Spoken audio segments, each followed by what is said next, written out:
অসমত বহু জাতি জনগোষ্ঠী আছে। অসমৰ যিবিলাক জাতি জনগোষ্ঠী আছে এই জাতি জনগোষ্ঠীবিলাকে সদায় অসমীয়া ভাষাক লিংগুয়া ফ্ৰাংকা হিচাপে বহু সময়ত ব্যৱহাৰ কৰা দেখা পোৱা যায়। লিংগুয়া ফ্ৰাংকা মানে হ'ল সহযোগী ভাষা, যি ভাষাৰ জৰিয়তে তেওঁলোকে মনৰ ভাৱ প্ৰকাশ কৰিবলৈ চেষ্টা কৰে।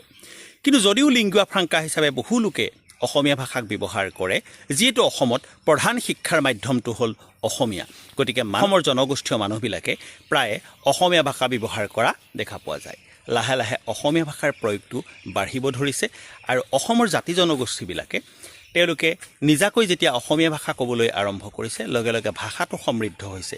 তাৰ লগে লগে তেওঁলোকৰ সৈতে আমাৰো মনোভাৱ প্ৰকাশ কৰিবৰ বাবে খুব সুবিধা হৈছে।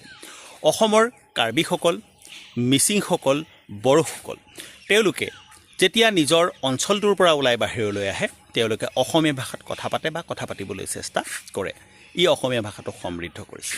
কিন্তু এইখিনিতে এটা প্ৰশ্ন হয়, তেখেতসকলে যিহেতু অসমীয়া ভাষা শিকিবলৈ চেষ্টা কৰিছে, অসমীয়া ভাষা কৈছে, বহু জনগোষ্ঠীয় বা জনজাতীয় ল'ৰা ছোৱালীয়ে গ্ৰেজুৱেট হৈছে, তেওঁলোক ইণ্টাৰমিডিয়েট হৈছে, অসমীয়া ভাষাক মাধ্যম হিচাপে লৈ তেওঁলোকে ভাষাটোৰ যি উদ্গতিত সহায় কৰিছে। কিন্তু তাৰ বিপৰীতক্ৰমে আমি সেই তেওঁলোকৰ ভাষাবিলাকৰ প্ৰতি আমি কিমান দায়িত্ব গ্ৰহণ কৰিছোঁ। আমি বহু সময়ত দেখা পাওঁ যে আমি যিবিলাক ঠাইত কাম কৰি আছোঁ, সেই ঠাইবিলাকত বিভিন্ন জাতি জনগোষ্ঠী আছে, বিভিন্ন লোক আছে।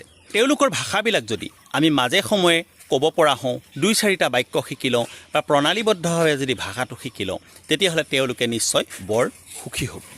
উদাহৰণস্বৰূপে এজন ব্যক্তিয়ে যদি মিচিং অধ্যুষিত এটা অঞ্চলত, অৰ্থাৎ মিচিং জনসাধাৰণ থকা অঞ্চলত চাকৰি কৰিছে, তেওঁ অন্ততঃ তেওঁলোকৰ ভাষাটো কিছু পৰিমাণে শিকি ল'ব পাৰে, কাৰণ তাৰ যথেষ্ট সুবিধা তেওঁ সেই অঞ্চলটোত চাকৰি কৰাৰ সূত্ৰে লাভ কৰিব পাৰে।